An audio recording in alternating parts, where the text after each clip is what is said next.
How good will the San Francisco 49ers defense be this upcoming NFL season? We got to talk about it. I want to give a special shout out to the sponsor of this video, Manscaped. So Manscaped recently just launched their Lawnmower 4.0. And listen, if you are a guy who does a lot of shaving underneath, the Lawnmower 4.0 is the perfect tool for you because listen, my first time shaving a couple of months ago went terrible. I had a bunch of scrapes, I had a bunch of bruises, and I also had patches because I didn't finish the job. So when Manscaped sent me the Lawnmower 4.0, I used it, and I was a little bit scared, okay? Because I was like, I ain't trying to give myself patches and give myself injuries like I did last time, my first time shaving. But when I used the Lawnmower 4.0, let me tell you guys something. It was a easy process. I had no scrapes, no bruises. It was no pain. Listen, if you're a guy who does a lot of shaving underneath, make sure that you guys go ahead and cop the Lawnmower 4.0 using my promo code JT for 20% off plus free shipping off your Manscaped purchase. Once again, make sure that you guys use promo code JT for 20% off your purchase plus free shipping. Your balls will thank you. The 49ers defense last year, like the offense, was rated by injuries. They had injuries to some of their best players on the defense side of the football, like Nick Bosa, Dee Ford. And despite the injuries that this defense faced, it still was really good. This was a defense that was fourth in the NFL in yards per game allowed. They had the fourth best pass defense in the NFL. They also were really good against the run. Now, obviously, if you are a San Francisco fan, your biggest concern about this defense is going to be how is this defense going to perform with the departure of Robert Saleh, who is now the head coach of the New York Jets. Now, DeMeco Ryans is going to be the guy who's going to be replacing Robert Saleh at defensive coordinator, and I'm kind of wondering, how is this defense going to change? Is this defense going to be the same? Is there going to be a couple of new wrinkles that he's going to throw in there? I don't really know what to expect from DeMeco Ryans as the DC for San Francisco. Now, what I am expecting is this defense to still be one of the most talented defenses in the NFL when everybody comes back fully healthy at 100% health, because this defense back in 2019 when they went to the Super Bowl was the best in the NFL that year, in my opinion, at least from a talent standpoint. Now you have Arik Armstead, who had 3.5 sacks last year. He had 10 sacks the previous year in 2019. I expect him to return to that form. He at least should have at least 6 or 7 this year. You got Dee Ford, who pretty much missed all of 2020 due to a back injury. You got Nick Bosa, who missed the majority of last year. So with Dee Ford and Nick Bosa coming back, you pretty much have one of the best pass rushers in the NFL. I mean, it doesn't get no better than this, having Arik Armstead, Dee Ford, and Nick Bosa. Like, this is one of the best pass rushing teams in the NFL from a talent standpoint. They're pretty much third behind Washington and Pittsburgh. Now, you have Javon Kinlaw, who had a pretty good rookie year. He's going to be going into year 2. Obviously, 49ers fans are going to be having high expectations for him, looking for him to make that big jump in year 2. You also have Maurice Hurst, who you picked up in free agency, who previously spent some time with the Las Vegas Raiders.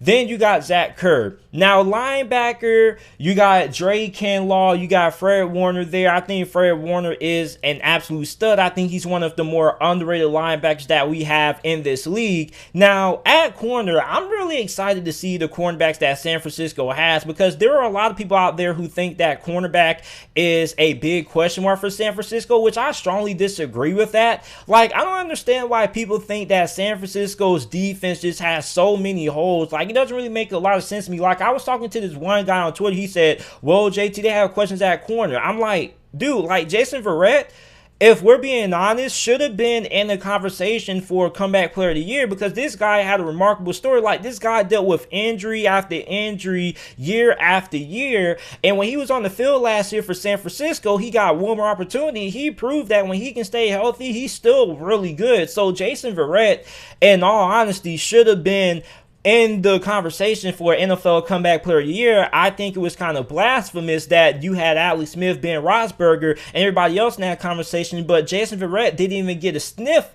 of, you know, NFL comeback player of the year. Like, I really felt like Jason Verrett's story was really something that should have been covered, and it's a little bit of a downer on the NFL's part at the fact that Jason Verrett didn't really get a lot of recognition for everything that he had to go through and how he performed last year. So for Jason Verrett, I definitely think that he's going to end up playing at a really high level, and I expect him to end up being a Pro Bowler this year. Now you have Emmanuel Moseley, who also played pretty well last year. Now you got rookie Ambry Thomas out of Michigan, and you got another rookie cornerback out of Oregon in Lenoir. So obviously you're going to be expecting one of those two rookie corners that you drafted end up stepping up this year. If I had to place my bet, I expect it to be Ambry Thomas there. I could expect him to probably have somewhat of a role in this defense as well. Then of course at safety you have Jimmy Ward, who is one of the best safeties in the NFL. He was one of the bright spots on this defense, one of the more impact players last year, made a lot of big plays for the 49ers defense last year back in 2020. Now, this defense is going to end up being one of the best in the NFL when everybody comes back fully healthy, because you look at where this defense was back in 2019 compared to what it is now. Obviously, you lost a couple of guys from that defense. You know, you lost DeForest Buckner, who you traded in the offseason last year to the Indianapolis Colts. I mean, you can go back and watch a couple of games when obviously if you're a 49ers fan, you're like, okay, I missed DeForest Buckner, but obviously I don't think there was too much of a, you know, downfall from getting rid of DeForest Buckner.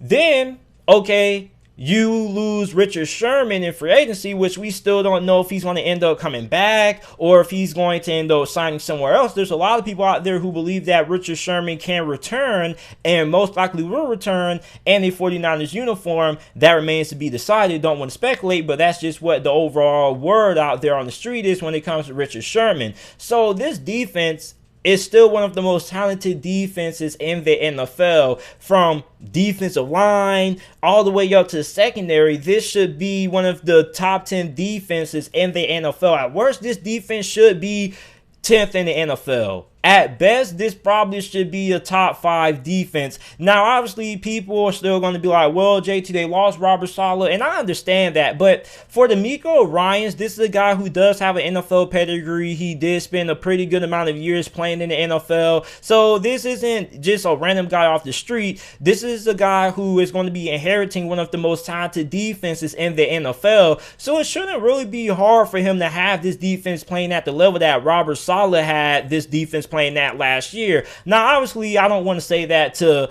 undermine Robert Saleh, because Robert Saleh is one of the best defensive minds in the game. Okay, the fact that he was able to have this defense playing at a level they had last year with all of the injuries that they went through was phenomenal. I'm not trying to undermine Robert Saleh in any sense, but all I'm saying is that for DeMeco Ryans, you have to be a pretty bad defensive coordinator for this defense to have that big of a drop off with all of the talent that they have. Like, obviously, this is a team that's going to be top 5 when it comes to being able to get pressure on the quarterback. They have a top 5 pass rushing unit. You have a pretty good group of linebackers, and your secondary is pretty good as well. So obviously, this is a defense that doesn't really have that many holes. Obviously, you're going to be asking how much consistency are you going to get out of your corners this year, because, you know, the jury is still out on Emmanuel Moseley and Jason Verrett and those guys. And I can understand if there are other people out there who aren't as confident in the corners that the 49ers have as me, but